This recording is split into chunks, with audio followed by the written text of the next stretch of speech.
Itu pada hari pertama saya penjualan itu, saya telah ditentangi oleh pihak berkuasa tempatan PBT, dan saya bersama dengan rakan ketika itu Wan Muhammad Ali telah dikenakan saman pada hari pertama penjualan.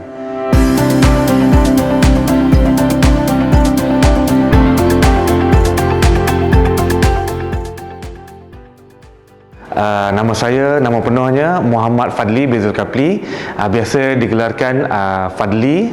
Saya berasal daripada negeri Terengganu, cuma dibesarkan di negeri Selangor. Kelahiran Negeri Sembilan, mendapat pendidikan di UNIZA untuk peringkat diploma, kemudian menyambung pengajian pada peringkat ijazah di UiTM Shah Alam dalam bidang reka bentuk perindustrian, dan seterusnya saya menyambung melanjutkan pelajaran lagi pada peringkat sarjana master di UiTM Shah Alam juga, dan kini saya menjadi seorang pensyarah di UiTM Puncak Alam di Fakulti Pendidikan Jabatan Seni Visual. Dari segi kalau ditanyakan tentang minat, pada awal peringkat awalnya saya mulakan dengan minat pada peringkat sekolah rendah lagi pada asalnya, kerana minat mendalam dalam bidang seni visual.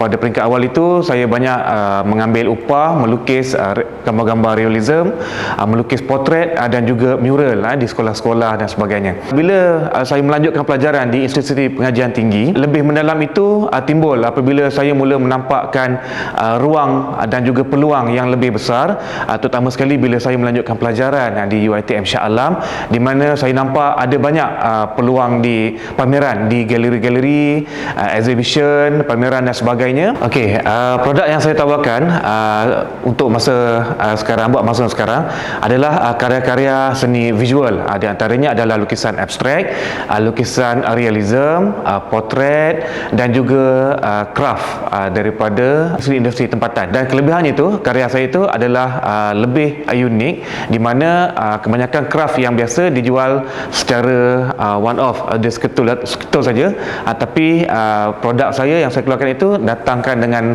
kelengkapan frame, display dan juga tag. Okey, secara umumnya karya-karya saya dihasilkan adalah secara spontan kebanyakannya, cuma secara praktis dalam bidang seni visual itu melalui pembelajaran saya, terutama sekali pada peringkat sarjana master, karya yang secara terus seperti realism dan juga karya potret, itu tidak banyak proses itu, hanya sekadar kita memerlukan gambar rujukan sahaja. Kalau potret kita perlukan gambar yang yang si penempah. Kalau karya realism biasanya saya ambil gambar sendiri ataupun sumber-sumber yang boleh saya dapatkan seperti nature dan sebagainya. Okey, berkisar tentang penjenamaan tentang untuk produk-produk saya, karya-karya dan juga bahan-bahan kreatif. Saya berpendapat saya harus berusaha lebih dari segi memasarkan, mengiklankan produk-produk saya, terutama sekali dalam media sosial. Sebelum ini saya kurang pendedahan dan juga kurang penekanan terhadap periklanan melalui media sosial. Tetapi kini sejak 2 hingga 3 tahun kebelakangan ini saya telah mula menekankan sedikit dalam pemasaran melalui digital, iaitu melalui media-media sosial seperti Instagram, Facebook dan juga melalui YouTube. Okey, berkisar tentang tawaran DIDEC kepada usahawan-usahawan. So saya salah seorang usahawan yang bertuah untuk menerima perkhidmatan daripada DIDEC, di mana DIDEC telah menawarkan saya penjualan karya-karya dan juga bahan-bahan kreatif melalui pementasan Artsen, di mana Artsen itu setakat ini melalui Instagram telah membuka peluang kepada usahawan-usahawan untuk memasarkan, mengiklankan produk-produk mereka termasuk produk-produk saya. Okey, bercerita tentang pengalaman pahit dan manis sepanjang menggelar usahawan, terutama sekali dalam usahawan seni dan juga kreatif ini.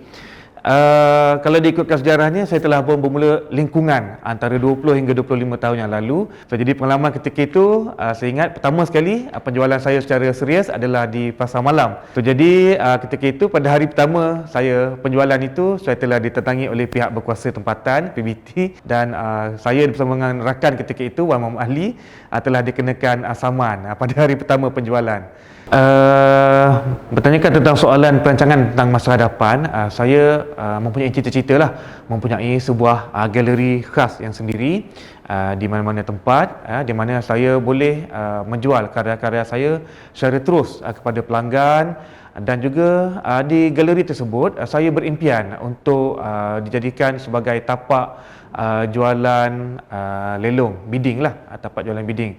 So jadi bagi sesiapa yang di luar sana yang ada mempunyai minat yang mendalam, mempunyai cita-cita dan mempunyai keinginan yang tinggi untuk memasarkan produk-produk ataupun karya-karya kreatif, so jadi saya sarankan dan juga saya nasihatkan dan saya juga mengajak anda di luar sana untuk kita membangunkan karya seni kita melalui platform-platform yang telah maju masa kini, terutama sekali platform-platform media sosial seperti Instagram, Facebook, dan sekarang kita ada NFT dan sebagainya. So banyak peluang tersedia di luar sana untuk kita meningkatkan jualan karya seni dan juga karya-karya kreatif.